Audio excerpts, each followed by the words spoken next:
आज इस video lecture में हम केमिकल काइनेटिक्स चैप्टर को स्टार्ट करेंगे। क्लास 12 फिजिकल केमिस्ट्री का एक इम्पोर्टेंट चैप्टर है और आज से हम लोग इसको स्टार्ट कर रहे हैं। तो सबसे पहले हम समझते हैं कि ये जो केमिकल काइनेटिक्स है ये होता क्या है। तो केमिकल काइनेटिक्स में हम क्या डील करते हैं, तो रेट्स ऑफ रिएक्शन, रेट और स्पीड ऑफ ए रिएक्शन से हम लोग अध्ययन करते हैं, हम लोग समझते हैं। तो सबसे पहले हम लोग देखते हैं कि क्या होता है इसका केमिकल काइनेटिक्स किसे कहते हैं। तो the branch of chemistry which deals with the study of speed और रेट्स ऑफ केमिकल रिएक्शन, यानी कि रासायनिक समीकरण के जो दर होती है, जो स्पीड होते हैं, जो रेट होते हैं, उसको हम अध्ययन करते हैं इस ब्रांच के अंदर, फिजिकल केमिस्ट्री के इस ब्रांच के अंदर। और and the factor affecting rate of reaction, और जो फैक्टर होते हैं, ऐसा तो नहीं होता कि रेट ऑफ रिएक्शन सेम ही होता है, कुछ एक्सटर्नल फैक्टर भी उस पर इफेक्ट करते हैं, वर्क करते हैं। तो वो भी हम इसमें देखते हैं कि and the factor affecting the rate of reaction and mechanism by the reaction proceed is known as chemical kinetics. ये जो काइनेटिक्स वर्ड है, ये जो केमिकल काइनेटिक्स में काइनेटिक्स वर्ड है, ये ग्रीक वर्ड काइनेसिस से आया है, जिसका मतलब होता है मूवमेंट, मोशन और स्पीड। ठीक है, बात समझ में आया। उसके बाद हम लोग देखते हैं क्या केमिकल काइनेटिक्स से हम लोग क्या डिस्कस करते हैं, रेट ऑफ रिएक्शन को। ठीक है, वही स्टडी करेंगे पूरे चैप्टर में। तो बहुत ही इंपॉर्टेंट चैप्टर है, अच्छा चैप्टर है। तो आगे हम लोग देखते रहेंगे लास्ट तक। फिर देखते हैं क्या classification of reaction on the basis of rates. अब रिएक्शंस जो होते हैं उसको क्लासिफाई किया जाता है on the basis of rates, speed के अकॉर्डिंग, रेट के अकॉर्डिंग, दर कि कितने।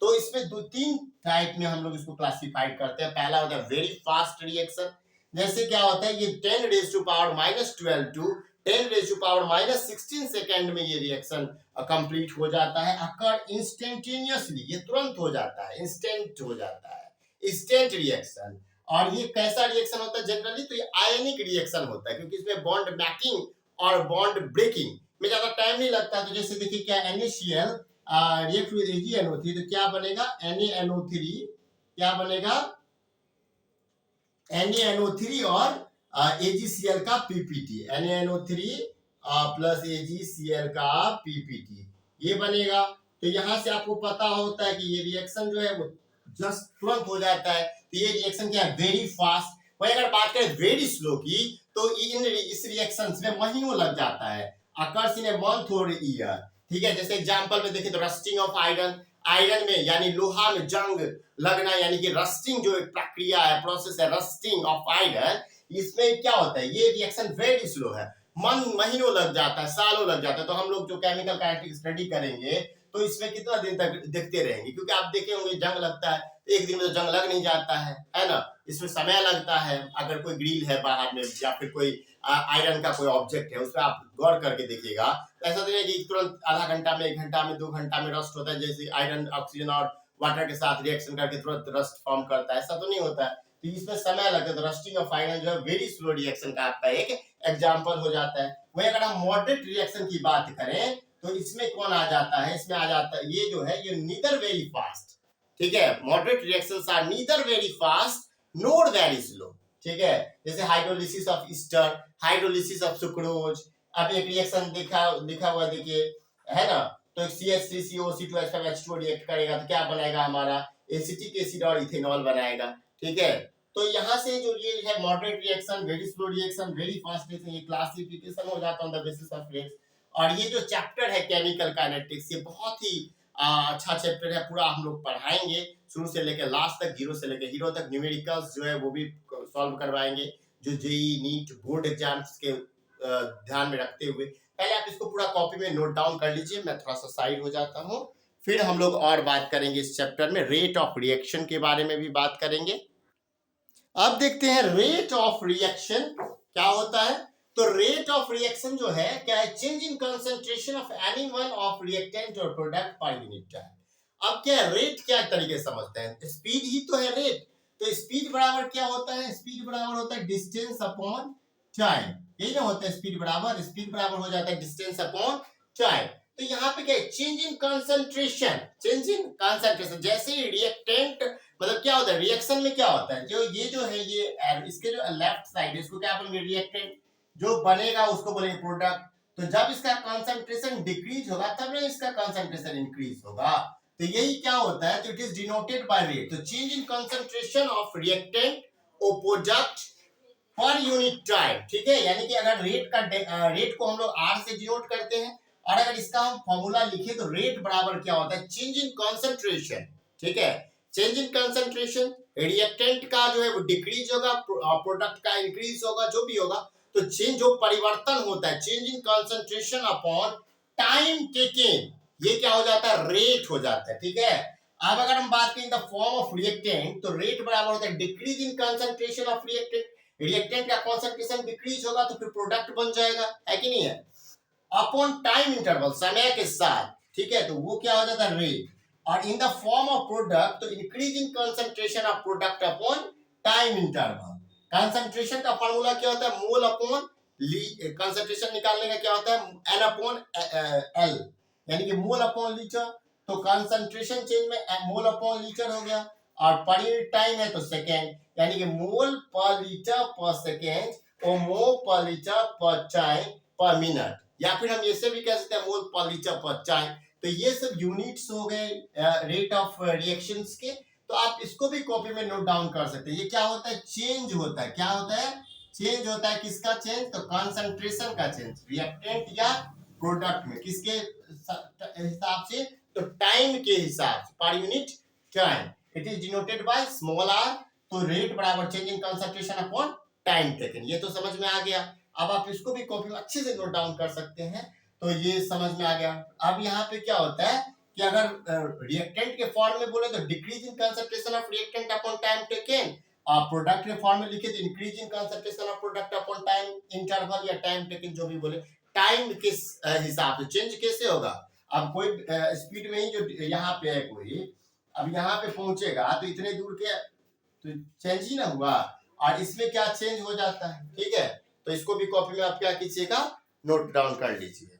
तो change in concentration, decrease in concentration of reactant upon time interval, या change in concentration upon time taken, ये क्या होता है, रेट का फॉर्म। अब देखते हैं representation of rate of reaction, क्या देखेंगे, representation of rate of reaction, ठीक है। तो ये जो स्क्वायर ब्रैकेट है, इसमें हम लोग क्या करते हैं, स्क्वायर ब्रैकेट से हम लोग कंसंट्रेशन को रिप्रेजेंट करते हैं, ये बात ध्यान रखिएगा।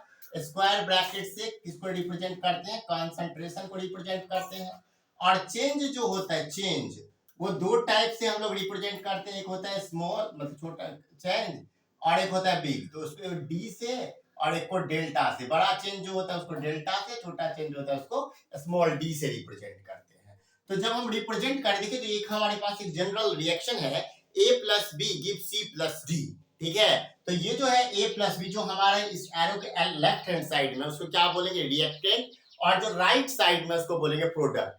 तो जब हम इसको रिप्रेजेंट करेंगे तो क्या होगा, इधर माइनस, माइनस साइन किसको कर रहा है रिप्रेजेंट, ये डिक्रीज होगा, rate of reactant decrease. Concentration of reactant क्या होता है, कम होता है, डिक्रीज होता है, क्योंकि फिर वो तो प्रोडक्ट बन जाता है ना, वही तो धीरे धीरे प्रोडक्ट बनते जाता है।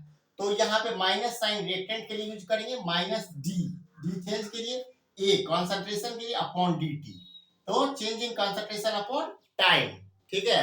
अब देखिए minus D B upon D T, change in concentration of B upon time taking या टाइम इंटरवल। वही अगर देखेंगे तो plus D C by D T, यहाँ पे प्लस क्यों आ गया, क्योंकि यहाँ पे प्रोडक्ट है ये। तो प्रोडक्ट जो है, प्रोडक्ट क्या होता है, प्रोडक्ट का कंसंट्रेशन इंक्रीज कर, इसलिए प्लस हो गया, डी फॉर चेंज के लिए, और यहाँ पे ये सी कंसंट्रेशन अपॉन डी टी, यही plus D D by D T. अब अगर हम एक रिएक्शन लिखते हैं PCl5, यानी कि फास्फोरस पेंटाक्लोराइड। अब इसको क्या किया गया है, तो इसको जब हीट करते हैं तो फास्फोरस ट्राइक्लोराइड और क्लोरीन में ये डिसोसिएट होता है। तो जब इसका कंसंट्रेशन लिखा हुआ तो minus D PCl5 upon D T equal to, या क्योंकि माइनस क्यों आया, क्योंकि रिएक्टेंट का कंसंट्रेशन डिक्रीज होते जाता है और प्रोडक्ट का कंसंट्रेशन इंक्रीज, प्लस इंक्रीज के लिए है, डी चेंज के लिए है। PCl5 कंसंट्रेशन को रिप्रेजेंट करता है विद रिस्पेक्ट टू टाइम, यानी कि change in concentration upon time taken. और यहाँ पे देखिए DCl2 अपॉन dt। ए अगर कोई कोफिशिएंट हो तो इसके लिए क्या हो जाएगा, 1 अपॉन, ठीक है, रिएक्टेंट में माइनस साइन लगेगा 1/8 dA/dt।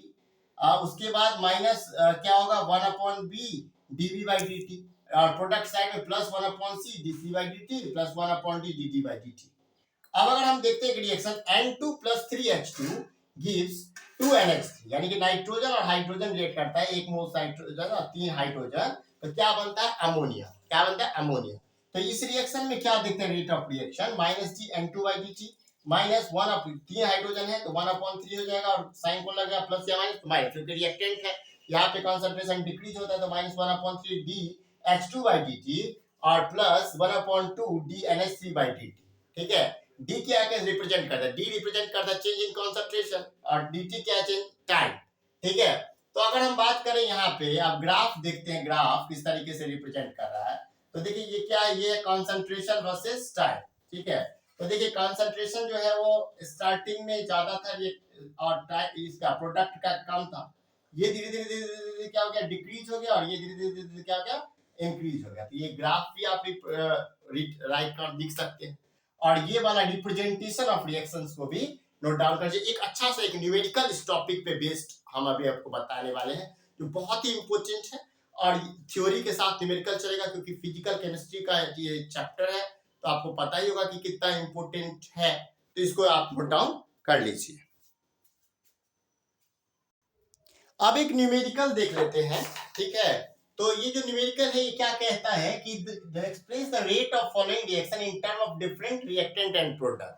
एक रिएक्शन गिवन है 4NH3 + 5O2 gives 4NO + 6H2O। ठीक है, और if the rate formation of NO is 3.6 × 10⁻³ -3 मोल पर लीटर पर सेकंड, ये दिए रखा है, यानी कि इसका दे रखा है रेट फॉर्मेशन। ठीक है, तो कुछ इसमें पूछ रहा है calculate the rate disappearance of NH3। अब देखिए NH3 डिसअपीयर होगा तभी तो फिर रिएक्टेंट ही ना प्रोडक्ट फॉर्म करता है, तो NH3 का डिसअपीयरेंस को कैलकुलेट करना है और रेट फॉर्मेशन ऑफ H2O। तो सबसे पहले क्या करेंगे, हम रेट एक्सप्रेशन लिखेंगे जो अभी आपको सिखाए थे लिखना।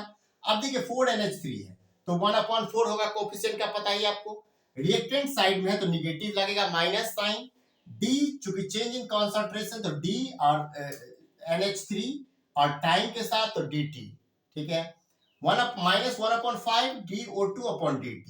ये देखिए प्रोडक्ट साइड में तो साइन पॉजिटिव लगेगा 1/4, कोफिशिएंट 1/4 है तो 1/4 हो जाएगा, dNO/dt, यहाँ भी प्लस 1/6 dH2O/dt।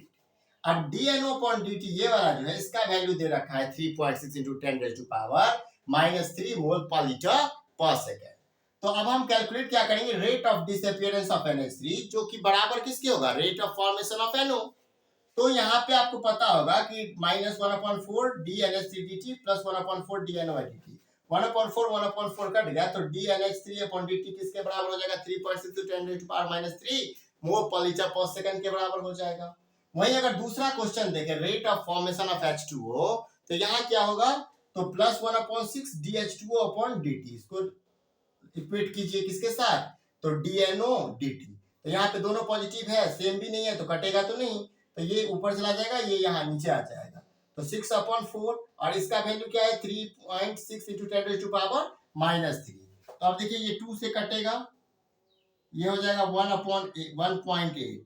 ठीक है, और ये 2 इसको 3 टाइम में काट देगा तो ये हो जाएगा 5.4 × 10⁻³ मोल पर लीटर पर सेकेंड। तो ये न्यूमेरिकल भी लिख लीजिएगा। तो आज का जो क्लास था उसमें हम लोग थोड़ा सा इंट्रोडक्शन देखे, डेफिनेशन वगैरह, और रेट मतलब इसमें हम लोग रेट ऑफ रिएक्शंस भी देखे। ठीक है, तो अगर ये वीडियो आज का केमिकल काइनेटिक्स का आपको अच्छा लगा हो तो इस वीडियो को लाइक करें, हमारे चैनल को सब्सक्राइब करें और बेल आइकन को प्रेस करें, जिससे हर एक वीडियो का नोटिफिकेशन आप तक पहुंचे। क्लास 12 जो 27 में बोर्ड एग्जाम होने वाला है उनके लिए बहुत सारे वीडियो लेक्चर अवेलेबल है हमारे यूट्यूब चैनल पे, देखें, उसका फायदा लें और कंटिन्यू पढ़ते रहें।